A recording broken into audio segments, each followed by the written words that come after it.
Punjabi radio ਜੋ ਵੈਸੇ ਸੁਣ ਰਹੇ ਸਾਰੇ ਸਰੋਤਿਆਂ ਨੂੰ ਬਲਵਿੰਦਰ ਕੌਰ ਵੱਲੋਂ ਪਿਆਰ ਭਰੀ ਸਤਿ ਸ੍ਰੀ ਅਕਾਲ। ਤੇ ਜੀ ਸਰੋਤਿਓ, ਪ੍ਰੋਗਰਾਮ ਖਬਰ ਤੇ ਨਜ਼ਰ ਪ੍ਰੋਗਰਾਮ ਦੇ ਵਿੱਚ ਸਾਡੇ ਨਾਲ ਹੋਣਗੇ ਸੁਸ਼ੀਲ ਦਸਾਂਝ।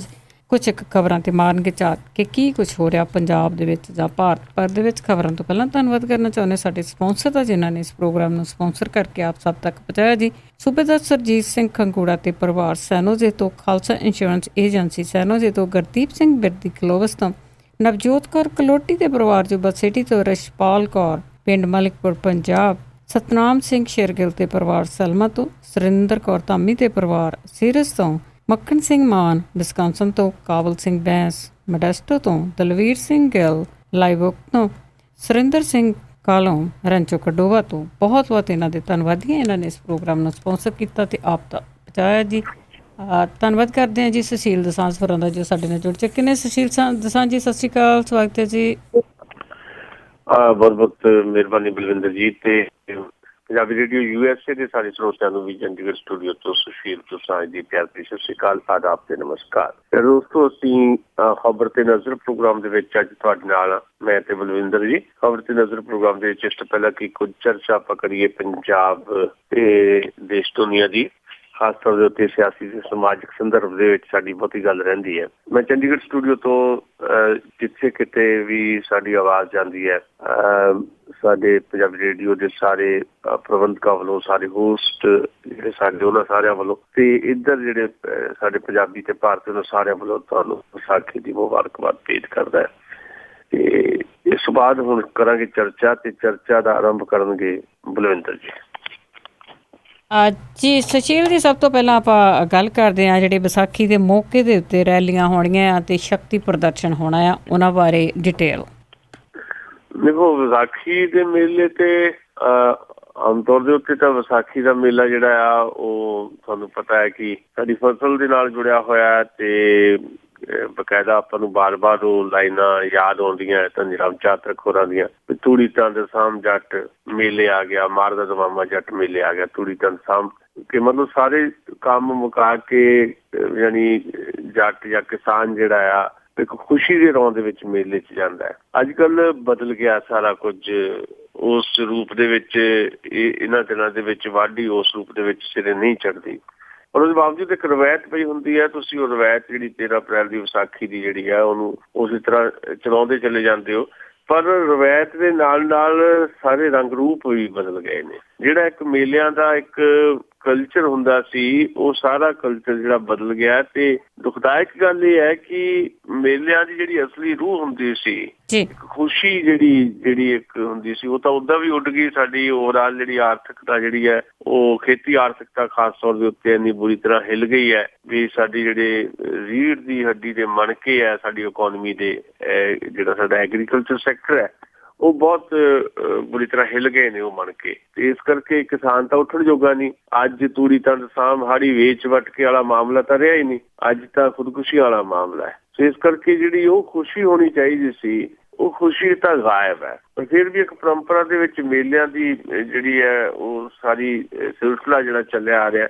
ਪਰ ਉਸ ਤੋਂ ਵੀ ਜ਼ਿਆਦਾ ਦੁਖਦਾਇਕ ਗੱਲ ਇਹ ਹੈ ਕਿ ਕਿਸਾਨ ਦੀ, ਖੇਤ ਮਜ਼ਦੂਰ ਦੀ ਬਾਂਹ ਫੜਨ ਦੀ ਜਿਹੜੀ ਰਾਜਨੀਤੀ ਹੋਣੀ ਚਾਹੀਦੀ ਸੀ, ਉਹਦੀ ਥਾਂ ਦੇ ਉੱਤੇ ਵਿਸਾਖੀ ਦੇ ਮੇਲਿਆਂ ਦੇ ਉੱਤੇ ਸਾਡੀਆਂ ਜਿਹੜੀਆਂ ਹੁਕਮਰਾਨ ਪਾਰਟੀਆਂ ਰਹੀਆਂ ਨੇ ਜਾਂ ਹੈਗੀਆਂ, ਜਾਂ ਵਿਰੋਧੀ ਪਾਰਟੀਆਂ ਨੇ, ਜਾਂ ਕੋਈ ਪਾਰਟੀ ਜਿਹੜੀ ਹੁਣ ਹਕੂਮਤ ਵਿੱਚ ਆਉਣ ਦੀ ਕੋਸ਼ਿਸ਼ ਕਰ ਰਹੀ ਹੈ, ਉਹਨਾਂ ਨੇ ਵੀ ਇਸ ਗੱਲ ਨੂੰ ਸਮਝਣ ਦੀ ਬਜਾਏ ਸਿਰਫ ਤੇ ਸਿਰਫ ਜਿਹੜੀ ਚੋਣ ਪੋਲੀਟਿਕਸ ਹੈ, ਇਲੈਕਸ਼ਨ ਦੀ ਪੋਲੀਟਿਕਸ ਹੈ, ਉਹਨੂੰ ਟਾਰਗੇਟ ਕੀਤਾ ਹੈ।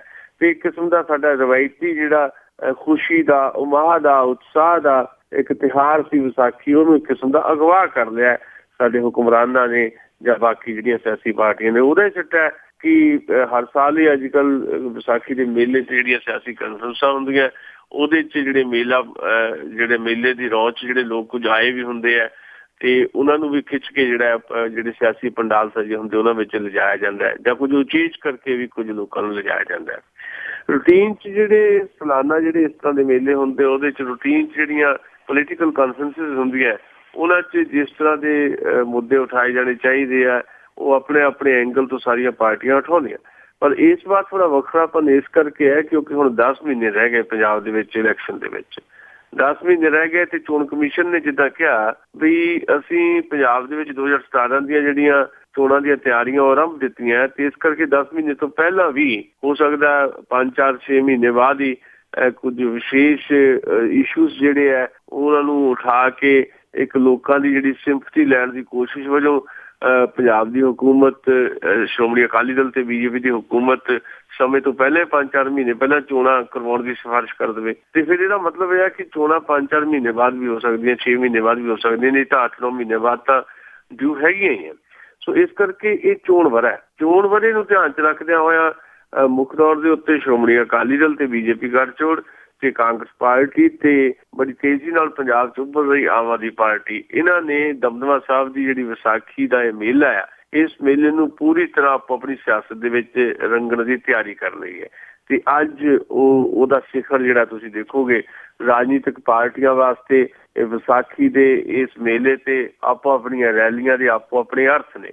ਜੇ ਸਭ ਤੋਂ ਇੰਪਾਰਟੈਂਟ ਗੱਲ ਕਰਨੀ ਹੋਵੇ ਤਾਂ ਇਸ ਵੇਲੇ ਸਭ ਤੋਂ ਜ਼ਿਆਦਾ ਜਿਹੜਾ ਉਹ ਆਮ ਆਦਮੀ ਪਾਰਟੀ ਇਹਦੇ ਤੇ ਜ਼ੋਰ ਲਾ ਰਹੀ ਹੈ ਕਿਉਂਕਿ ਆਮ ਆਦਮੀ ਪਾਰਟੀ ਨੂੰ ਇਹ ਲੱਗ ਰਿਹਾ ਹੈ ਵੀ ਇਸ ਵੇਲੇ ਪੰਜਾਬ ਦੇ ਵਿੱਚ ਹਾਲਾਤ ਇਸ ਤਰ੍ਹਾਂ ਦੇ ਬਣੇ ਹੋਏ ਹੈ ਵੀ ਸ਼੍ਰੋਮਣੀ ਅਕਾਲੀ ਦਲ ਤੇ ਬੀਜੇਪੀ ਗੱਠਜੋੜ ਦੀ ਜਿਹੜੀ ਸਰਕਾਰ 9 ਸਾਲ, 9.25 ਸਾਲ ਹੋ ਗਏ, ਇਸ ਸਰਕਾਰ ਦੇ ਖਿਲਾਫ ਇੱਕ ਵੇਵ ਹੈ ਪੰਜਾਬ ਦੇ ਵਿੱਚ ਤੇ ਉਸ ਵੇਵ ਨੂੰ ਜਿਹੜਾ ਹੈ ਕਿਸੇ ਨਾ ਕਿਸੇ ਰੂਪ ਦੇ ਵਿੱਚ ਕੈਸ਼ ਕਰ ਲਿਆ ਜਾਏ।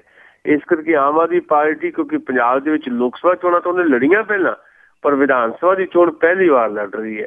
ਸੋ ਆਮ ਆਦਮੀ ਪਾਰਟੀ ਵਿਧਾਨ ਸਭਾ ਦੀ ਚੋਣਾਂ ਨੂੰ ਧਿਆਨ 'ਚ ਰੱਖਦਿਆਂ ਬਕਾਇਦਾ ਇੱਕ ਗੋਲਡਨ ਚਾਂਸ ਦੇ ਤੌਰ ਦੇ ਉੱਤੇ ਇਸ ਵਿਸਾਖੀ ਦੇ ਮੇਲੇ ਦੀ ਆਪਣੀ ਕਾਨਫਰੰਸ ਨੂੰ ਲੈ ਰਹੀ ਹੈ ਤੇ ਇਸ ਮੌਕੇ ਦੇ ਉੱਤੇ ਆਮ ਆਦਮੀ ਪਾਰਟੀ ਵੱਲੋਂ ਦਾਅਵਾ ਵੀ ਕੀਤਾ ਜਾ ਰਿਹਾ SYL ਦਾ ਇਸ਼ੂ ਜਿਹੜਾ ਆ ਸਤਲੁਜ ਯਮੁਨਾ ਲਿੰਕ ਨਹਿਰ ਦਾ ਇਸ਼ੂ ਉਹਨੂੰ ਉਭਾਰਿਆ ਜਾਏਗਾ ਤੇ ਇੱਕ ਹਮਲਾ ਕੀਤਾ ਗਿਆ ਪਿਛਲੇ ਦਿਨਾਂ ਦੇ ਵਿੱਚ ਸ਼੍ਰੋਮਣੀ ਅਕਾਲੀ ਦਲ ਤੇ ਬੀਜੇਪੀ ਗੱਠਜੋੜ ਤੇ ਕਾਂਗਰਸ ਪਾਰਟੀ ਵੱਲੋਂ ਇਹ ਹਮਲਾ ਆਮ ਆਦਮੀ ਪਾਰਟੀ ਤੇ ਕੀਤਾ ਗਿਆ ਕਿ ਆਮ ਆਦਮੀ ਪਾਰਟੀ ਦੋਗਲੀ ਨੀਤੀ ਅਪਣਾ ਰਹੀ ਹੈ।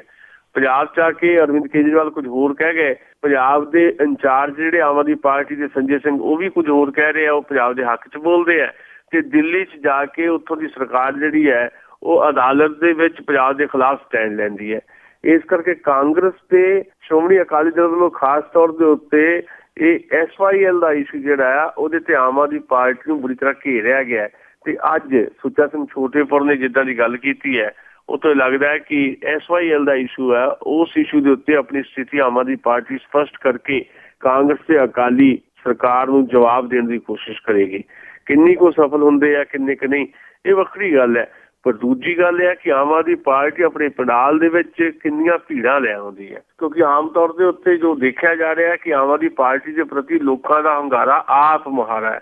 ਸੋ ਇਸ ਕਰਕੇ ਬਹੁਤ ਹੀ ਸਵਾਲ ਹੈ ਕਿ ਆਮ ਆਦਮੀ ਪਾਰਟੀ ਦਾ ਜਿਹੜਾ ਇਕੱਠ ਹੈ ਉਹ ਕਾਂਗਰਸ ਤੇ ਅਕਾਲੀਆਂ ਨਾਲੋਂ ਕਿਤੇ ਜ਼ਿਆਦਾ ਹੋ ਸਕਦਾ ਤੇ ਇਹਦਾ ਇੱਕ ਬਹੁਤ ਵੱਡਾ ਲਾਭ ਆਮ ਆਦਮੀ ਪਾਰਟੀ ਖੱਟਣਾ ਚਾਹੇਗੀ ਇਸ ਰੈਲੀ ਦੇ ਬਹਾਨੇ ਨਾਲ। ਦੂਜੀ ਜਿਹੜੀ ਕਾਂਗਰਸ ਪਾਰਟੀ ਜਿਹੜੀ ਹੈ ਉਹ ਓਪੋਜੀਸ਼ਨ ਦੇ ਤੌਰ ਦੇ ਉੱਤੇ ਉੱਭਰਨ ਦੀ ਕੋਸ਼ਿਸ਼ ਦੇ ਵਿੱਚ ਹੈ।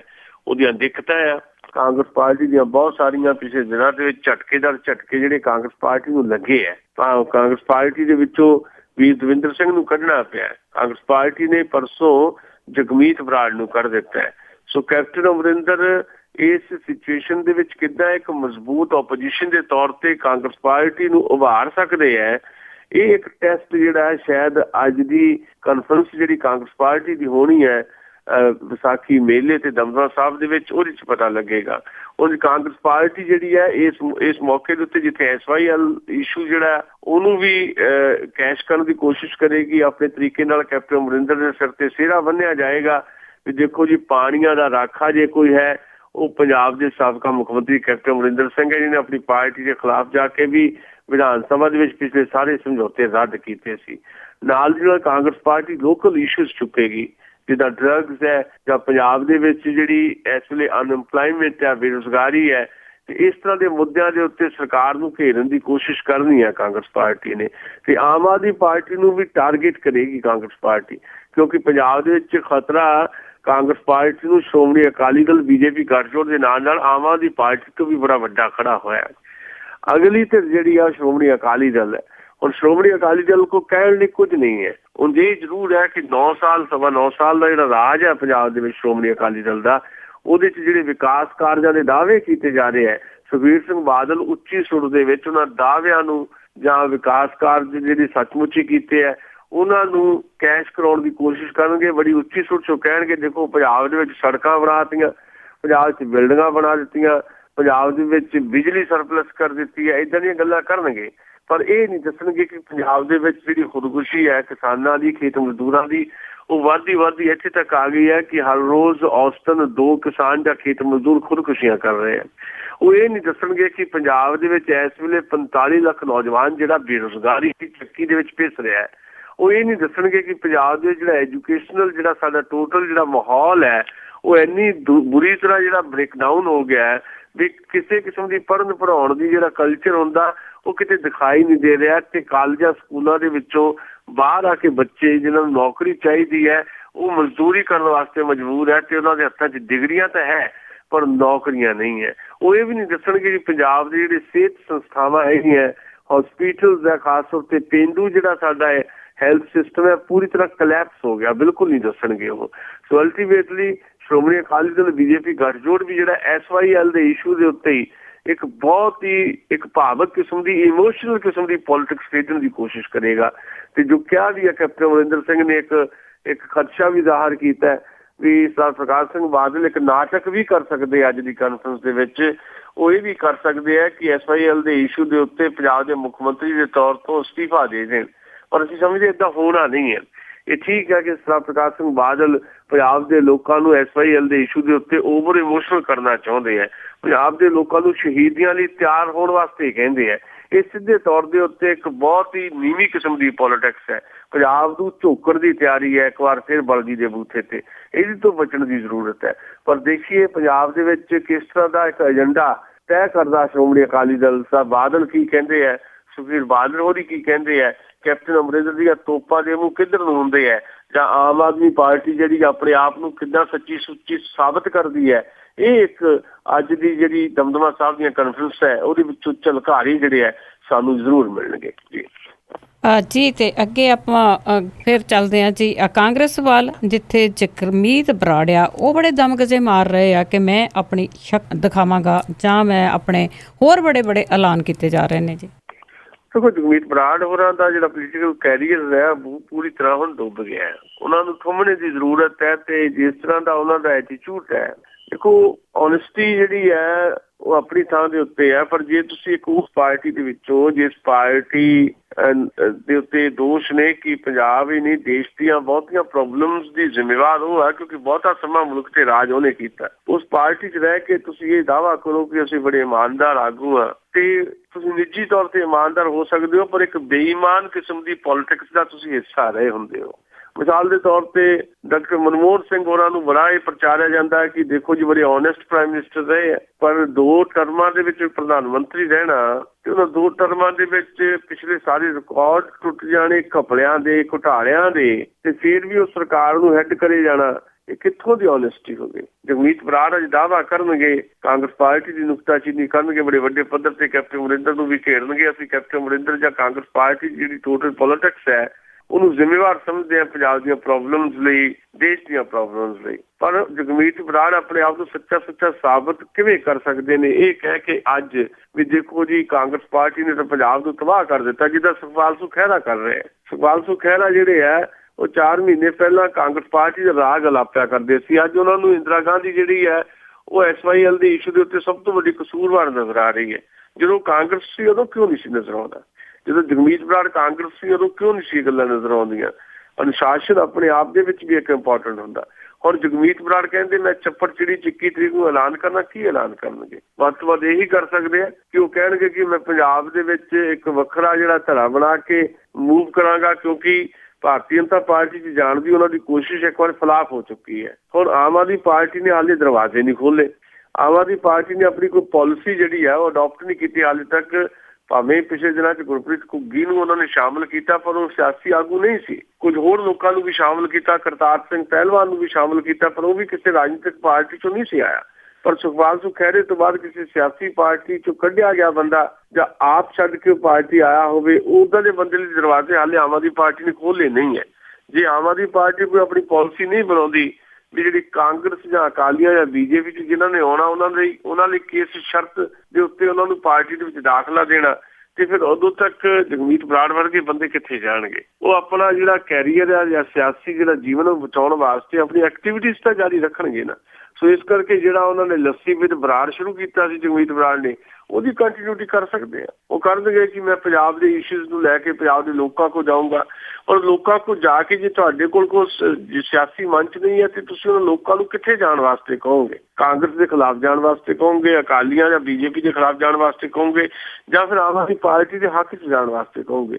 ਜੇ ਆਮ ਆਦਮੀ ਪਾਰਟੀ ਦੇ ਹੱਕ ਜਾਣ ਵਾਸਤੇ ਕਹੋਗੇ ਤਾਂ ਤੁਹਾਨੂੰ ਫਿਰ ਆਮ ਆਦਮੀ ਪਾਰਟੀ ਦੇ ਨੇੜੇ ਲੱਗਣਾ ਪਏਗਾ, ਤੇ ਆਮ ਆਦਮੀ ਪਾਰਟੀ ਹਾਲੇ ਉਹਨਾਂ ਨੂੰ ਨੇੜੇ ਲਾਉਣ ਦੀ ਤਿਆਰੀ 'ਚ ਨਹੀਂ ਹੈ। ਸੋ ਇਸ ਵੇਲੇ ਬਹੁਤ ਹੀ ਤ੍ਰਿਸ਼ੰਕੂ ਵਾਂਗ ਨਾ ਇਧਰ ਕੇ ਨਾ ਉਧਰ ਕੇ, ਨਾ ਪੈਰ ਜ਼ਮੀਨ ਤੇ ਨੇ ਨਾ ਉਹ ਆਕਾਸ਼ ਚੁੱਲ ਰਹੇ ਨੇ, ਬਸ ਵਿੱਚ ਵਿਚਾਲੇ ਜਿਹੜੇ ਤ੍ਰਿਸ਼ੰਕੂ ਅੱਜ ਲਮਕੇ ਹੋਏ ਨੇ। ਸੋ ਉਹਨਾਂ ਦਾ ਸਿਆਸੀ ਭਵਿੱਖ ਇਸ ਵੇਲੇ ਜਿਹੜਾ ਆ ਉਹ ਕਾਫੀ ਡਾਵਾਡੋਲ ਦਿਖਾਈ ਦੇ ਰਿਹਾ। ਹੁਣ ਇਹ ਹੈ ਕਿ ਉਹ ਕਹਿੰਦੇ ਆ ਕਿ ਮੈਂ 60 ਵਿਧਾਨ ਸਭਾ ਹਲਕਿਆਂ ਦੇ ਵਿੱਚ ਜਾਣਾ ਤੇ ਉਹ ਜਾ ਸਕਦੇ ਨੇ, ਉਹ ਮਾਸ ਲੀਡਰ ਨੇ, ਉਹਨਾਂ ਦਾ ਅਧਿਕਾਰ ਹੈ। ਪਰ ਉਹਨਾਂ ਦੇ ਆਪਣੇ ਪੱਖ ਦੇ ਵਿੱਚ ਕੋਈ ਆਉਣ ਵਾਲੇ ਸਮੇਂ ਦੇ ਵਿੱਚ ਕੋਈ ਹਵਾ ਬਣੇਗੀ ਜਾਂ ਉਹਨਾਂ ਦੀ ਵਾਪਸੀ ਕਾਂਗਰਸ ਤਾਂ ਹੁਣ ਕਿਸੇ ਵੀ ਕੀਮਤ ਤੇ ਹੋ ਨਹੀਂ ਸਕਦੀ, ਕਿਉਂਕਿ ਇੱਕ ਵਾਰ ਨਹੀਂ ਉਹ ਲਗਾਤਾਰ ਦੂਜੀ ਵਾਰੀ ਸਸਪੈਂਡ ਹੋਏ ਆ ਕਾਂਗਰਸ ਪਾਰਟੀ ਦੇ ਵਿੱਚੋਂ 8-9 ਮਹੀਨੇ ਦੇ ਵਕਫੇ ਦੇ ਵਿੱਚ ਹੀ। ਪਰ ਉਹਦੇ ਬਾਵਜੂਦ ਉਹਨਾਂ ਨੇ ਇੱਕ ਡਿਸਿਪਲਿਨ ਜਿਹੜਾ ਹੈ, ਭਾਵੇਂ ਇੱਕ ਤਾਨਾਸ਼ਾਹੀ ਦਾ ਵਰਤਾਰਾ ਹੈ ਕਾਂਗਰਸ ਪਾਰਟੀ 'ਚ, ਫਿਰ ਵੀ ਇੱਕ ਡਿਸਿਪਲਿਨ ਜਾਂ ਅਨੁਸ਼ਾਸਨ ਜਿਹੜਾ ਹੈ ਉਹਨੂੰ ਤੁਹਾਨੂੰ ਜ਼ਰੂਰ ਜਿਹੜਾ ਹੈ ਉਹਨੂੰ ਨਿਭਾਉਣਾ ਚਾਹੀਦਾ। ਉਹ ਨਾ ਵੀਰ ਦਵਿੰਦਰ ਸਿੰਘ ਨੇ ਨਿਭਾਇਆ, ਨਾ ਜਗਮੀਤ ਬਰਾੜ ਨੇ। ਹੁਣ ਉਹ ਦੋਨਾਂ ਦੀ ਜਿਹੜੀ ਸਿਆਸੀ ਜਿਹੜਾ ਭਵਿੱਖ ਹੈ ਉਹ ਹਾਲ ਫਿਲਹਾਲ ਧੁੰਦਲਾ ਦਿਖਾਈ ਦੇ ਰਿਹਾ ਜੀ। ਅੱਜ ਹੀ ਤਾਂ ਜਿਸ ਤਰ੍ਹਾਂ ਆਪਾਂ ਜਗਮੀਤ ਬਰਾੜ ਦੀ ਗੱਲ ਕੀਤੀ ਆ, ਤੇ ਇਸੇ ਨਾਲ ਦੋਹਾਂ ਦੀ ਗੱਲ ਕਰੀਏ, ਜੇ ਵੀਰ ਦਵਿੰਦਰ ਤੇ ਜਗਮੀਤ ਸਿੰਘ ਬਰਾੜ ਦੀ, ਕਿ ਇਹਨਾਂ ਨੂੰ ਕਾਂਗਰਸ ਚੋਂ ਕੱਢ ਦਿੱਤਾ ਗਿਆ, ਤੇ ਕੈਪਟਨ ਅਮਰਿੰਦਰ ਦੀ ਗੱਲ ਕਰੀਏ ਕਿ ਉਹਨਾਂ ਦਾ ਨੁਕਸਾਨ ਆ ਜਾਂ ਉਹਨਾਂ ਦਾ ਇਸ ਦੇ ਵਿੱਚ ਕੋਈ ਭਲਾਈ ਆ? ਕਿਉਂਕਿ ਜਦੋਂ ਕਿਸੇ ਪਾਰਟੀ ਚੋਂ ਇੱਕ ਵੱਡਾ ਨਾਂ ਜਾਂਦਾ ਹੈ, ਜੇ ਤਾਂ ਉਹਦੇ ਕੋਲ ਬਕਾਇਦਾ ਇੱਕ ਮਾਸਿਸ ਦੇ ਵਿੱਚ ਉਹਦੀ ਇੱਕ ਅਪੀਲ ਤਾਂ ਹੈ, ਪਰ ਜੇ ਉਹ ਕੋਈ ਧੜਾ ਬਣਾ ਕੇ ਜਾਂਦਾ ਹੈ, ਕੁਝ ਲੋਕਾਂ ਨੂੰ ਨਾਲ ਲੈ ਕੇ ਜਾਂਦਾ, ਤੇ ਨੁਕਸਾਨ ਤਾਂ ਪਾਰਟੀ ਨੂੰ ਹੁੰਦਾ ਹੈ। ਪਰ ਜਗਮੀਤ ਬਰਾੜ ਜਿਹੜਾ ਹੈ ਉਹਨਾਂ ਦੀ ਪਹਿਲੀ ਵਾਰ ਇਹ ਕੋਸ਼ਿਸ਼ ਨਹੀਂ ਹੈ। ਉਹਨਾਂ ਦਾ ਟੋਟਲ ਜਿਹੜਾ ਟਰੈਕ ਰਿਕਾਰਡ ਜਾਂ ਹਿਸਟਰੀ ਕੱਢੋ, ਪੰਜਾਬ ਦੇ ਚਵਾਹਦ ਇੱਕੋ ਇੱਕ ਲੀਡਰ ਸੀ ਜਗਮੀਤ ਬਰਾੜ। ਜਦੋਂ ਇੰਦਰਾ ਗਾਂਧੀ ਦੇ ਖਿਲਾਫ ਤਿਵਾੜੀ ਕਾਂਗਰਸ ਬਣੀ ਤੇ ਪੰਜਾਬ 'ਚ ਉਹਨਾਂ ਨੇ ਤਿਵਾੜੀ ਕਾਂਗਰਸ ਬਣਾਈ ਜਗਮੀਤ ਬਰਾੜ ਨੇ। ਕੁਝ ਲੋਕ ਗਏ, ਤਾਰਾ ਸਿੰਘ ਸੰਧੂ ਵਰਗੇ ਲੋਕ ਜਾਂ ਕੁਝ ਹੋਰ ਜਿਹੜੇ ਡਿਸਟ੍ਰਿਕਟ ਲੈਵਲ ਦੇ ਲੀਡਰ ਸੀ ਉਹ ਗਏ ਜਗਮੀਤ ਬਰਾੜ ਨਾਲ, ਪਰ ਬਾਅਦ ਵਿੱਚ ਭਾਰਤ ਦੇ ਪੱਧਰ ਦੇ ਉੱਤੇ ਵੀ ਤਿਵਾੜੀ ਕਾਂਗਰਸ ਦਾ ਭੋਗ ਪੈ ਗਿਆ। ਨਰਾਇਣ ਦਤ ਤਿਵਾੜੀ ਵਾਪਸ ਕਾਂਗਰਸ ਆ ਗਏ ਤੇ ਜਗਮੀਤ ਬਰਾੜ ਨੂੰ ਵੀ ਵਾਪਸ ਕਾਂਗਰਸ ਆਉਣਾ ਪਿਆ। ਉਸ ਤੋਂ ਬਾਅਦ ਵੀ ਉਹਨਾਂ ਦਾ ਸਿਆਸੀ ਜੀਵਨ ਡਾਵਾਡੋਲ ਰਿਹਾ ਜਗਮੀਤ ਬਰਾੜ ਦਾ। ਹਾਂ, ਇਹ ਜ਼ਰੂਰ ਹੈ ਕਿ ਪਬਲਿਕ ਦੇ ਵਿੱਚ ਉਹਨਾਂ ਦੀ ਇੱਕ ਇੱਜ਼ਤ, ਇੱਕ ਵਕਾਰ ਜ਼ਰੂਰ ਬਣਿਆ ਰਿਹਾ, ਖਾਸ ਤੌਰ ਦੇ ਉੱਤੇ ਬਾਦਲਾਂ ਦੇ ਖਿਲਾਫ ਜਾਂ ਸੁਖਬੀਰ ਦੇ ਖਿਲਾਫ ਜਿਹੜੀ ਉਹਨਾਂ ਨੇ ਇੱਕ ਲੋਕ ਸਭਾ ਦੀਆਂ ਚੋਣਾਂ ਦੇ ਵਿੱਚ ਬਾਰ-ਬਾਰ ਜਿਹੜੀ ਉਹਨਾਂ ਨੇ ਇੱਕ ਮੁਕਾਬਲਾ ਦਿੱਤਾ, ਉਹਦੇ ਕਰਕੇ ਇੱਕ ਆਦਰ ਸਤਿਕਾਰ ਜਿਹੜਾ ਕਾਂਗਰਸੀ ਹਲਕਿਆਂ 'ਚ ਵੀ ਬਣਿਆ ਸੀ ਜਗਮੀਤ ਬਰਾੜ ਦਾ। ਲੋਕਾਂ 'ਚ ਵੀ ਇਹ ਰਿਹਾ ਕਿ ਜਗਮੀਤ ਬਰਾੜ ਜਿਹੜੇ ਹੈ ਲੋਕ ਆਗੂ ਨੇ, ਲੋਕਾਂ 'ਚ ਵਿਚਰਦੇ ਨੇ, ਸ਼ਾਹੀ ਮਹਿਲਾਂ 'ਚ ਰਹਿਣ ਵਾਲੇ ਆਗੂ ਨਹੀਂ। ਔਰ ਉਹਦੇ ਬਾਵਜੂਦ ਕੋਈ ਬਹੁਤ ਜ਼ਿਆਦਾ ਆਪਣੀ ਫਾਲੋਸ਼ਿਪ ਜਿਹੜੀ ਉਹ ਨਹੀਂ ਬਣਾ ਸਕੇ। ਕੁਝ ਲੋਕ ਹੈਗੇ ਉਹਨਾਂ ਦੇ ਨਾਲ, ਕੋਈ ਉਹ ਵੱਖਰਾ ਧੜਾ ਨਹੀਂ ਬਣਾ ਸਕੇ, ਨਾ ਬਣਾਉਣ ਦੀ ਹੈਸੀਅਤ ਦੇ ਵਿੱਚ। ਇਸ ਕਰਕੇ ਬਹੁਤ ਜ਼ਿਆਦਾ ਨੁਕਸਾਨ ਉਹ ਕੈਪਟਨ ਅਮਰਿੰਦਰ ਦਾ ਨਹੀਂ ਕਰ ਸਕਦੇ। ਵੀਰ ਦਵਿੰਦਰ ਸਿੰਘ ਤਾਂ ਬਿਲਕੁਲ ਹੀ ਨਹੀਂ ਕਰ ਸਕਦੇ, ਕਿਉਂਕਿ ਵੀਰ ਦਵਿੰਦਰ ਸਿੰਘ ਕੋ ਪਹਿਲੀ ਵਾਰ ਨਹੀਂ, ਉਹ ਵੀ ਕਈ ਵਾਰ ਕਾਂਗਰਸ ਪਾਰਟੀ 'ਚੋਂ ਬਾਹਰ ਹੋਏ, ਫਿਰ ਅੰਦਰ ਆਏ, ਕਾਂਗਰਸ ਪਾਰਟੀ 'ਚੋਂ ਜਾ ਕੇ ਪੀਪਲਜ਼ ਪਾਰਟੀ 'ਚ ਗਏ, ਮਨਪ੍ਰੀਤ ਬਾਦਲ ਦਾ ਹੱਥ ਫੜ ਲਿਆ, ਪੀਪਲਜ਼ ਪਾਰਟੀ ਦਾ ਭੋਗ ਪੈ ਗਿਆ, ਤੇ ਫਿਰ ਉਹ ਅਕਾਲੀ ਦਲ ਸ਼ਾਮਲ ਹੋ ਗਿਆ। ਅਕਾਲੀ ਦਲ 'ਚ ਵੀ ਆਪਣੇ ਆਪ ਨੂੰ ਅਨਕੰਫਰਟੇਬਲ ਫੀਲ ਕਰਦੇ ਨੇ, ਵਾਪਸ ਕਾਂਗਰਸ ਆ ਗਏ, ਹੁਣ ਫਿਰ ਕਾਂਗਰਸ ਤੋਂ ਬਾਹਰ ਆ। ਸੋ ਉਹਨਾਂ ਦਾ ਵੀ ਕੋਈ ਬਹੁਤ ਵੱਡਾ ਜੁਗਾੜ ਨਹੀਂ, ਇਸ ਕਰਕੇ ਕੈਪਟਨ ਅਮਰਿੰਦਰ ਨੂੰ ਕੋਈ ਬਹੁਤ ਵੱਡਾ ਨੁਕਸਾਨ ਨਹੀਂ ਹੋਣ ਵਾਲਾ। ਹਾਂ, ਉਹਨਾਂ ਨੂੰ ਲਾਭ ਜ਼ਰੂਰ ਇਸ ਲੈਵਲ ਤੇ ਹੋ ਸਕਦਾ ਹੈ ਕਿ ਉਹਨਾਂ ਨੇ ਇੱਕ ਕਿਸਮ ਦਾ ਮਾਹੌਲ ਜਿਸ ਤਰ੍ਹਾਂ ਦਾ ਸੀਗਾ ਉਹਦੇ ਵਿੱਚੋਂ ਬਾਹਰ ਨਿਕਲ ਕੇ ਆਪਣੇ ਵਿਰੋਧੀ ਜਿਹੜੇ ਸੀ ਉਹਨਾਂ ਨੂੰ ਸਾਈਡਲਾਈਨ ਕਰ ਦਿੱਤਾ। ਨਹੀਂ ਤਾਂ ਜਿੱਦਾਂ ਪ੍ਰਤਾਪ ਸਿੰਘ ਬਾਜਵਾ ਪ੍ਰੈਜ਼ੀਡੈਂਟ ਸੀ ਤੇ ਜਿੱਦਾਂ ਧੜਾ ਬਣਾ ਲਿਆ ਸੀ ਕੈਪਟਨ ਅਮਰਿੰਦਰ ਨੇ, 30-32 MLA ਉਹਨਾਂ ਦੇ ਨਾਲ ਹੁੰਦੇ ਸੀ, ਉਹ ਨੁਕਸਾਨ ਹੁੰਦਾ। ਜੇ ਏਦਾਂ ਦਾ ਕੋਈ ਲੀਡਰ ਹੋਵੇ ਪੰਜਾਬ ਦੇ ਵਿੱਚ ਕੈਪਟਨ ਅਮਰਿੰਦਰ ਦੇ ਖਿਲਾਫ, ਫਿਰ ਕਿਹਾ ਜਾ ਸਕਦਾ ਕਿ ਕਾਂਗਰਸ ਨੂੰ ਜਾਂ ਕੈਪਟਨ ਅਮਰਿੰਦਰ ਨੂੰ ਵੱਡਾ ਨੁਕਸਾਨ ਹੈ। ਹੁਣ ਅਗਲੀ ਗੱਲ ਹੈ ਵੀ ਜਿਹੜਾ ਕੋਈ ਆਉਣ ਵਾਲੇ ਸਮੇਂ ਦੇ ਵਿੱਚ ਭਵਿੱਖ ਦੇ ਵਿੱਚ ਕੋਈ ਚੁਣੌਤੀ ਬਣ ਸਕਦਾ, ਉਹਨਾਂ ਨੂੰ ਵੀ ਆਪਣੇ ਤਰੀਕੇ ਦੇ ਨਾਲ ਕੈਪਟਨ ਅਮਰਿੰਦਰ ਸਿੰਘ ਕਿਤੇ ਨਾ ਕਿਤੇ ਪਾਸੇ ਕਰਨ ਦੀ ਕੋਸ਼ਿਸ਼ ਦੇ ਵਿੱਚ ਹੈ। ਮਿਸਾਲ ਵਜੋਂ ਮਨਪ੍ਰੀਤ ਬਾਦਲ ਹੈ। ਮਨਪ੍ਰੀਤ ਬਾਦਲ ਅੱਜ ਕੈਪਟਨ ਅਮਰਿੰਦਰ ਲਈ ਕੋਈ ਚੈਲੰਜ ਨਹੀਂ ਹੈ, ਪਰ ਚੋਣਾਂ ਤੋਂ ਬਾਅਦ ਜੇ ਬਾਈ ਦੇ ਵੇ ਕਾਂਗਰਸ ਪਾਰਟੀ ਸੱਚਮੁੱਚ ਹੁਕੂਮਤ ਬਣਾ ਲੈਂਦੀ ਹੈ ਤੇ ਮਨਪ੍ਰੀਤ ਬਾਦਲ ਵੀ ਵਿਧਾਨ ਸਭਾ ਦੀ ਚੋਣ ਜਿੱਤ ਜਾਂਦੇ ਆ, ਫਿਰ ਆਉਣ ਵਾਲੇ 2-4 ਸਾਲਾਂ ਬਾਅਦ ਕਿਤੇ ਨਾ ਕਿਤੇ ਕੈਪਟਨ ਅਮਰਿੰਦਰ ਵਾਸਤੇ ਇੱਕ ਚੈਲੰਜ ਬਣ ਸਕਦੇ ਮਨਪ੍ਰੀਤ ਬਾਦਲ, ਕਿਉਂਕਿ ਐਨਰਜੈਟਿਕ ਨੇ, ਕੁਝ ਯੰਗ ਨੇ ਏਜ ਦੇ ਲੈਵਲ ਦੇ ਉੱਤੇ, ਤੇ ਕੈਪਟਨ ਅਮਰਿੰਦਰ 5-7 ਸਾਲਾਂ ਤੋਂ ਬਾਅਦ ਹੋਰ ਜ਼ਿਆਦਾ ਬਹੁਤੀ ਐਕਟਿਵ ਪੋਲਿਟਿਕਸ ਕਰ ਨਹੀਂ ਸਕਦੇ। ਤੇ ਪੰਜਾਬ ਦੀ ਕਾਂਗਰਸ ਦੇ ਵਿੱਚ ਕੋਈ ਯੰਗ ਲੀਡਰ ਸੁਖਪਾਲ ਸਿੰਘ ਖਹਿਰਾ ਚਲੇ ਗਏ, ਹੋਰ ਕੋਈ ਬਹੁਤਾ ਵੱਡਾ ਯੰਗ ਲੀਡਰ ਜਿਹਦਾ ਫੈਲਾਅ ਜਿਹੜਾ ਸਟੇਟ ਲੈਵਲ ਤੇ ਵੀ ਹੋਵੇ ਤੇ ਜਿਹੜੀ ਇੱਕ ਬੁੱਕਤ ਹੋਵੇ ਨਾ ਤੇ ਹੋਵੇ, ਏਦਾਂ ਦਾ ਕੋਈ ਨਹੀਂ ਹੈ। ਇਹ ਠੀਕ ਹੈ, ਰਵਨੀਤ ਬਿੱਟੂ ਵਰਗੇ ਨੌਜਵਾਨ ਲੀਡਰ ਹੈਗੇ, ਇਸ ਕਰਕੇ ਮਨਪ੍ਰੀਤ ਬਾਦਲ ਇੱਕ ਚੈਲੰਜ ਬਣ ਸਕਦੇ ਸੀ। ਉਹਨਾਂ ਨੂੰ ਲੰਬੀ 'ਚ ਫਸਾਉਣ ਦੀ ਤਿਆਰੀ ਹੈ। ਉਹਨਾਂ ਨੂੰ ਕਹਿ ਦਿੱਤਾ ਗਿਆ ਕਿ ਲੰਬੀ ਤੋਂ ਟਿਕਟ ਦੇ ਦਿੱਤੀ ਜਾਏਗੀ। ਇਸ ਗੱਲ ਨੂੰ ਭਾਪ ਲਿਆ ਮਨਪ੍ਰੀਤ ਬਾਦਲ ਨੇ, ਇਸੇ ਕਰਕੇ ਮਨਪ੍ਰੀਤ ਬਾਦਲ ਨੇ ਲੰਬੀ 'ਚ ਜਾਣ ਤੋਂ ਗੁਰੇਜ਼ ਕਰਨ ਦੀ ਵੀ ਗੱਲ ਕੀਤੀ ਹੈ। ਸੋ ਕੈਪਟਨ ਅਮਰਿੰਦਰ ਇੱਕੋ ਵੇਲੇ ਦੋ ਤਰ੍ਹਾਂ ਦੀ ਪੋਲਿਟਿਕਸ ਖੇਡ ਰਹੇ ਨੇ। ਆਪਣੀ ਹੀ ਪਾਰਟੀ ਦੇ ਅੰਦਰ ਜਿਹੜੇ ਉਹਨਾਂ ਨੂੰ ਲੱਗਦਾ ਕਿ ਆਉਣ ਵਾਲੇ ਸਮੇਂ ਚੈਲੰਜ ਬਣ ਸਕਦੇ ਆ, ਉਹਨਾਂ ਲਈ ਇੱਕ ਵੱਖਰੀ ਕਿਸਮ ਦਾ ਮਾਹੌਲ ਸਿਰਜਣ ਦੀ ਕੋਸ਼ਿਸ਼ ਨੇ ਕੈਪਟਨ ਅਮਰਿੰਦਰ ਸਿੰਘ। ਉਹਦੇ 'ਚ ਕਿੰਨੇ ਕੁ ਸਫਲ ਹੁੰਦੇ ਕਿੰਨੇ ਕੁ ਨਹੀਂ, ਇਹ ਦੇਖਣ ਵਾਲੀ ਗੱਲ ਰਹੇਗੀ ਜੀ। ਬਿਲਕੁਲ। ਤੇ ਜੇ ਹੁਣ ਆਪਾਂ ਅੱਗੇ ਬੀਜੇਪੀ ਦੀ ਗੱਲ ਕਰੀਏ ਤੇ ਵਿਜੇ ਸਾਂਪਲਾ ਨੇ ਹੁਣ ਨਵੇਂ ਪ੍ਰਧਾਨ ਵਜੋਂ ਸਹੁੰ ਚੱਕੀ ਹੈ ਤੇ ਕੀ ਬਿਆਨ ਆ ਰਹੇ ਨੇ? ਦੇਖੋ, ਵਿਜੇ ਸਾਂਪਲਾ ਜਿਸ ਸਰਕਮਸਟੈਂਸਿਸ ਦੇ ਵਿੱਚ ਭਾਰਤੀ ਜਨਤਾ ਪਾਰਟੀ ਦੇ ਨਵੇਂ ਪ੍ਰੈਜ਼ੀਡੈਂਟ ਬਣਾਏ ਗਏ ਨੇ, ਉਹਦੇ 'ਚ ਭਾਰਤੀ ਜਨਤਾ ਪਾਰਟੀ ਸਾਹਮਣੇ ਕੁਝ ਬਹੁਤ ਸਾਰੇ ਚੈਲੰਜਿਸ ਨੇ। ਖਾਸ ਤੌਰ ਦੇ ਉੱਤੇ ਦਲਿਤ ਭਾਈਚਾਰੇ ਦੇ ਵਿੱਚ ਕਿਸ ਕਿਸਮ ਦੇ ਨਾਲ ਭਾਰਤੀ ਜਨਤਾ ਪਾਰਟੀ ਆਪਣੀ ਪੈਠ ਬਣਾਉਂਦੀ ਹੈ, ਇਹ ਦੇਖਣ ਵਾਲੀ ਗੱਲ ਹੈ। ਪਰ ਸਹੁੰ ਚੁੱਕਦਿਆਂ ਹੀ ਪ੍ਰਧਾਨਗੀ ਸਾਹਮਣੇ ਕਮਲ ਸ਼ਰਮਾ ਦੀ ਥਾਂ ਦੇ ਉੱਤੇ ਵਿਜੇ ਕੁਮਾਰ ਸਾਂਪਲਾ ਨੇ ਜਿਸ ਤਰ੍ਹਾਂ ਦੀ ਗੱਲ ਕੀਤੀ ਹੈ, ਉਹ ਆਪਣੇ ਆਪ 'ਚ ਬੜੀ ਇੰਪੋਰਟੈਂਟ ਹੈ। ਉਹਨਾਂ ਨੇ ਕਿਹਾ ਕਿ ਜੇ ਤੀਜੀ ਵਾਰ ਵੀ ਹੁਕੂਮਤ ਚਾਹੁੰਦਾ ਆ, ਗੱਠਜੋੜ ਨੇ, ਸ਼੍ਰੋਮਣੀ ਅਕਾਲੀ ਦਲ ਤੇ ਬੀਜੇਪੀ ਗੱਠਜੋੜ ਨੇ, ਤਾਂ ਫਿਰ ਪਾਰਟੀ ਦੇ ਜਿਹੜੇ ਲੋਕ ਹੈ ਥੱਲੋਂ ਲੈ ਕੇ ਉੱਪਰ ਤੱਕ ਜਿਹੜੀ ਲੀਡਰਸ਼ਿਪ ਜਿਹੜੇ ਲੋਕ ਬੈਠੇ, ਇਹਨਾਂ ਨੂੰ ਆਪਣੀ ਈਗੋ ਛੱਡਣੀ ਪਏਗੀ।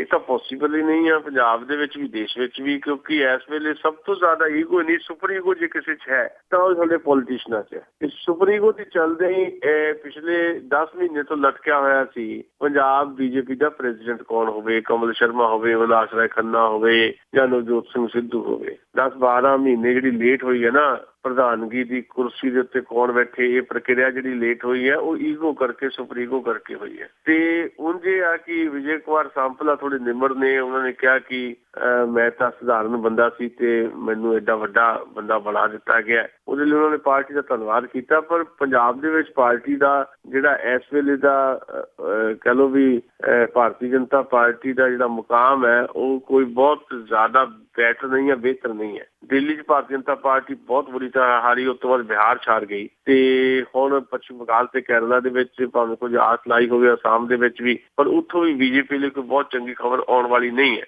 ਇਸ ਕਰਕੇ ਪੰਜਾਬ ਦੇ ਵਿੱਚ ਵੀ ਉਹਨਾਂ ਦਾ ਪਾਣੀ ਉਤਰਿਆ। ਇਸ ਉਤਰੇ ਹੋਏ ਪਾਣੀ ਨੂੰ ਕਿੱਦਾਂ ਤਾਂ ਨੂੰ ਚੜਾਉਣਾ ਹੈ ਵਿਜੇ ਕੁਮਾਰ ਸਾਂਪਲਾ ਨੇ, ਇਹ ਉਹਨਾਂ ਦੇ ਸਾਹਮਣੇ ਚੈਲੰਜ ਹੈ। ਪਰ ਇਹ ਜ਼ਰੂਰ ਹੈ ਕਿ ਕੁਝ ਜਿਹੜੇ ਮਿਨਿਸਟਰੀਆਂ ਜਿਹੜੀਆਂ ਮਿਲੀਆਂ ਹੋਈਆਂ ਬੀਜੇਪੀ ਨੂੰ, ਅਕਾਲੀ ਬੀਜੇਪੀ ਗੱਠਜੋੜ ਸਰਕਾਰ 'ਚ ਜਿਹੜਾ ਕੋਟੇ ਦੇ ਵਿੱਚ 4 ਮੰਤਰੀ ਹੈ, ਉਹਨਾਂ ਮੰਤਰੀਆਂ ਦੀ ਤਬਾਦਲੇ ਦੀ ਗੱਲ ਹੋ ਰਹੀ ਹੈ ਵੀ ਉਹਨਾਂ ਨੂੰ ਬਦਲ ਦਿੱਤਾ ਜਾਏਗਾ। ਨਵਜੋਤ ਕੌਰ ਸਿੱਧੂ ਨੂੰ ਸ਼ਾਇਦ ਮੰਤਰੀ ਬਣਾਇਆ ਜਾ ਸਕਦਾ ਹੈ, ਮਨੋਰੰਜਨ ਕਾਲੀਆ ਨੂੰ ਮੰਤਰੀ ਬਣਾਇਆ ਜਾ ਸਕਦਾ ਹੈ। ਸੋ ਜਦੋਂ ਫਿਰ ਮੰਤਰਾਲੇ ਬਦਲਨੇ ਨੇ, ਮੰਤਰੀ ਬਦਲਨੇ ਨੇ ਤੇ ਕੁਝ ਹੋਰ ਰੱਦੋ ਬਦਲ ਹੋਣੀ ਹੈ, ਤੇ ਫਿਰ ਪਤਾ ਲੱਗੇਗਾ ਕਿ ਕਿਹਦੇ 'ਚ ਈਗੋ ਹੈ, ਕਿਹਦੇ 'ਚ ਨਹੀਂ। ਕਿਉਂਕਿ ਜਿਹਨਾਂ ਨੂੰ ਹਟਾਇਆ ਜਾਏਗਾ ਉਹਨਾਂ ਦੀ ਈਗੋ ਸੁਪਰ ਈਗੋ ਦੇ ਰੂਪ ਦੇ ਸਾਡੇ ਸਾਹਮਣੇ ਹੋਏਗੀ, ਤੇ ਜਿਹੜੇ ਕੁਝ ਹੋਰ ਲੋਕਾਂ ਨੂੰ ਰੁਤਬੇ ਜਿਹੜੇ ਇਸ ਵੇਲੇ ਮਿਲੇ ਹੋਏ ਉਹਨਾਂ ਦੇ ਰੁਤਬੇ ਉਹਨਾਂ ਤੋਂ ਖੁੱਸਣਗੇ। ਫਿਰ ਪਤਾ ਲੱਗੇਗਾ ਕਿ ਵਿਜੇ ਕੁਮਾਰ ਸਾਂਪਲਾ ਦੀ ਜਿਹੜੀ ਇੱਕ ਅਪੀਲ ਹੈ ਉਸ ਅਪੀਲ ਦਾ ਕਿੰਨਾ ਕੁ ਅਸਰ ਹੁੰਦਾ ਜੀ। ਅਜੀ ਤੇ ਅਗਲਾ ਮੇਰਾ ਸਵਾਲ ਹੈ ਕਿ ਜਿਹੜਾ ਬਰਨਾਲਾ ਪਰਿਵਾਰ ਹੈ ਉਹਦੇ ਵੱਲੋਂ ਕਨਸੂਆਂ ਆ ਰਹੀਆਂ ਕਿ ਵਿਸਾਖੀ ਤੋਂ ਬਾਅਦ ਕੋਈ ਵੱਡਾ ਐਲਾਨ ਕਰ ਸਕਦੇ ਆ।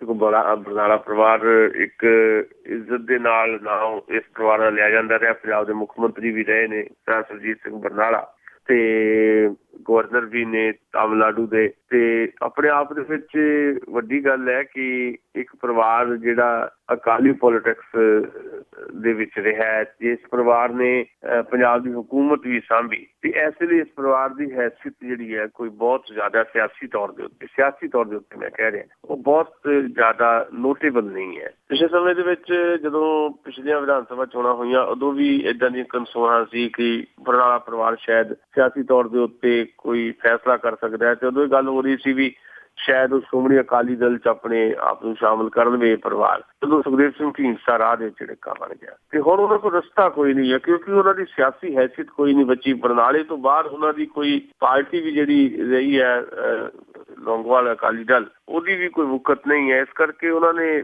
ਬਰਨਾਲਾ ਪਰਿਵਾਰ ਨੇ, ਖਾਸ ਤੌਰ ਸੁਰਜੀਤ ਬਰਨਾਲਾ ਜਾਂ ਸੁਰਜੀਤ ਕੌਰ ਬਰਨਾਲਾ ਨੇ ਆਪਣੇ ਬੇਟੇ ਗਗਨਦੀਪ ਬਰਨਾਲਾ ਦਾ ਪੋਲੀਟੀਕਲ ਕੈਰੀਅਰ ਜਿਹੜਾ ਹੈ ਉਹਨੂੰ ਸਵਾਰਿਆ ਹੈ। ਤੇ ਉਹ ਕਿੱਥੇ ਸੁਰੱਖਿਅਤ ਹੋ ਸਕਦੀਆਂ ਨੇ, ਇਹ ਸੋਚ ਰਹੇ ਨੇ। ਤੇ ਉਹਨਾਂ ਨੂੰ ਲੱਗਦਾ ਕਿ ਕਾਂਗਰਸ ਪਾਰਟੀ ਤੋਂ ਬਿਨਾਂ ਉਹਨਾਂ ਲਈ ਸੁਰੱਖਿਆ ਛਤਰੀ ਕੋਈ ਨਹੀਂ ਹੈ। ਇਸ ਕਰਕੇ ਵਿਸਾਖੀ ਤੋਂ ਬਾਅਦ ਕੋਈ ਹੋਰ ਸਮਾਂ ਕੋਈ ਨਾ ਕੋਈ ਤੈਅ ਕਰਕੇ ਵਿਧੀਵਤ ਤਰੀਕੇ ਦੇ ਨਾਲ ਬਰਨਾਲਾ ਪਰਿਵਾਰ ਕਾਂਗਰਸ ਪਾਰਟੀ ਸ਼ਾਮਲ ਹੋਏਗਾ। ਤੇ ਹੈਰਾਨੀ ਨਹੀਂ ਹੋਣੀ ਚਾਹੀਦੀ, ਪੋਲੀਟਿਕਸ ਦੇ ਵਿੱਚ ਸਾਰਾ ਕੁਝ ਜਿਹੜਾ ਪੋਸੀਬਲ ਹੈ।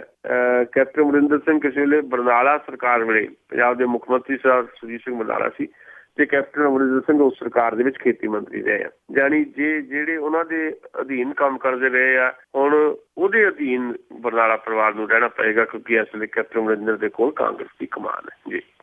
ਜੀ ਤੇ ਅਖੀਲਾ ਮੇਰਾ ਸਵਾਲ ਹੈ ਕਿ ਜਿਸ ਤਰ੍ਹਾਂ ਕੈਨੇਡਾ ਦੀ ਪਾਰਲੀਮੈਂਟ ਦੇ ਵਿੱਚ ਸਿੱਖਾਂ ਦਾ ਮਾਣ ਤਾਣ ਹੋਇਆ ਆ, ਭਾਰਤ ਦੇ ਮੀਡੀਆ ਵਿੱਚ ਕਿਸ ਤਰ੍ਹਾਂ ਮਹਿਸੂਸ ਕੀਤਾ ਜਾਂਦਾ ਇਸ ਨੂੰ? ਦੇਖੋ ਬਹੁਤ ਜ਼ਿਆਦਾ ਇਹ ਕਹਿ ਲਓ ਵੀ ਸਤਿਕਾਰ ਦੀ ਗੱਲ ਹੈ ਤੇ ਮਾਣ ਦੀ ਗੱਲ ਹੈ, ਕੇਵਲ ਸਿੱਖ ਕਮਿਊਨਿਟੀ ਵਾਸਤੇ ਨਹੀਂ, ਸਮੁੱਚੇ ਪੰਜਾਬੀ ਭਾਈਚਾਰੇ ਲਈ, ਭਾਰਤੀ ਭਾਈਚਾਰੇ ਲਈ। ਸਾਡੇ ਇੱਥੇ ਮੀਡੀਆ 'ਚ ਬਹੁਤ ਜ਼ਿਆਦਾ ਪ੍ਰਸ਼ੰਸਾ ਸੁਰ ਦੇ ਵਿੱਚ ਇਹ ਗੱਲ ਜਿਹੜੀ ਇੱਥੇ ਆ ਰਹੀ ਹੈ। ਕੈਨੇਡੀਅਨ ਪਾਰਲੀਮੈਂਟ 'ਚ ਪਹਿਲੀ ਵਾਰ ਇਸ ਵਿਸਾਖੀ ਮਨਾਈ ਗਈ ਹੈ ਤੇ ਬਕਾਇਦਾ ਸ਼ਾਨਦਾਰ ਆਯੋਜਨ ਕੀਤਾ ਗਿਆ। ਸ਼੍ਰੀ ਅਖੰਡ ਸਾਹਿਬ ਦੇ ਭੋਗ ਤੋਂ ਬਾਅਦ ਪਾਰਲੀਮੈਂਟ ਦੇ ਸੈਂਟਰ ਹਾਲ 'ਚ ਪਹਿਲੀ ਵਾਰ ਕੀਰਤਨ ਦਰਬਾਰ ਸਜਿਆ, ਅਰਦਾਸ ਕੀਤੀ ਗਈ। ਕੈਨੇਡੀਅਨ ਪ੍ਰਧਾਨ ਮੰਤਰੀ ਜਸਟਿਨ ਟਰੂਡੋ ਨੇ ਉਹਨਾਂ ਦੀਆਂ ਵੀਡੀਓਜ਼ ਸਾਰੇ ਇੱਥੇ ਤੁਸੀਂ ਦੇਖ ਰਹੇ ਹੋ, ਸਤਿ ਸ੍ਰੀ ਅਕਾਲ ਬੁਲਾਈ, ਵਿਸਾਖੀ ਦੀ ਵਧਾਈ ਦਿੱਤੀ। ਫਿਰ ਅਰਦਾਸ ਤੇ ਕੀਰਤਨ ਦਾ ਪੂਰਾ ਪ੍ਰੋਗਰਾਮ ਵੀ ਹੋਇਆ, ਜਿਹਦੇ 'ਚ ਪਹਿਲੀ ਵਾਰ ਹੈ ਕਿ ਅੰਗਰੇਜ਼ੀ ਤੇ ਫ੍ਰੈਂਚ ਭਾਸ਼ਾ ਦੇ ਵਿੱਚ ਸਾਰਾ ਕੀਤਾ ਗਿਆ। ਤੇ ਕੈਨੇਡੀਅਨ ਪਾਰਲੀਮੈਂਟ ਦੇ ਸੈਂਟਰ ਹਾਲ 'ਚ ਖਾਲਸਾ ਸਾਜਨਾ ਦਿਵਸ ਨੂੰ ਸਮਰਪਿਤ ਜਿਹੜਾ ਸ਼ਬਦ ਕੀਰਤਨ ਕਰਵਾਇਆ ਗਿਆ, ਅਰਦਾਸ ਹੋਈ, ਅਖੰਡ ਪਾਠ ਦੇ ਭੋਗ ਪਏ। ਹਰ ਸ਼ਬਦ ਜਿਹੜਾ ਉੱਥੇ ਹੋਇਆ, ਹਰ ਸ਼ਬਦ ਕੀਰਤਨ ਜਿਹੜਾ ਹੋਇਆ ਉਹ ਡਾਕਟਰ ਰੁਪਿੰਦਰ ਕੌਰ ਨੇ ਕੀਤਾ ਤੇ ਹਰ ਸ਼ਬਦ ਦਾ ਅੰਗਰੇਜ਼ੀ 'ਚ ਜਿਹੜਾ ਆ ਉਹ ਅਨੁਵਾਦ ਉੱਥੇ ਕੀਤਾ ਗਿਆ। ਤੇ ਇੱਕ ਸਾਡੇ ਸਾਬਕਾ ਲਿਬਰਲ MP ਹੈ ਉੱਥੇ ਗੁਰਬਖਸ਼ ਸਿੰਘ ਮੱਲੀ, ਉਹਨਾਂ ਨੇ ਤਾਂ ਇਹ ਵੀ ਗੱਲ ਉੱਥੇ ਕਹਿ ਦਿੱਤੀ ਕਿ ਕੈਨੇਡੀਅਨ ਸਿੱਖ ਭਾਈਚਾਰੇ ਦੇ ਨਾਲ ਜਿੰਨਾ ਮੋਹ, ਜਿੰਨਾ ਸਨੇਹ ਪ੍ਰਧਾਨ ਮੰਤਰੀ ਜਸਟਿਨ ਟਰੂਡੋ ਕਰਦੇ ਹੈ, ਅਮਲੀ ਰੂਪ 'ਚ ਜੋ ਦਿਖਾਈ ਦੇ ਰਿਹਾ, ਉਹਨੂੰ ਦੇਖ ਕੇ ਤਾਂ ਐਂ ਲੱਗਦਾ ਕਿ ਪਿਛਲੇ ਜਨਮ ਤੋਂ ਸਿੱਖ ਹੀ ਸੀ। ਤੇ ਇਸ ਤੋਂ ਬਾਅਦ ਸਾਰੇ ਪਾਰਲੀਮੈਂਟ ਦੇ ਵਿੱਚ ਇੱਕ ਮੁਸਕਰਾਹਟ ਵੀ ਦੇਖੀ ਗਈ।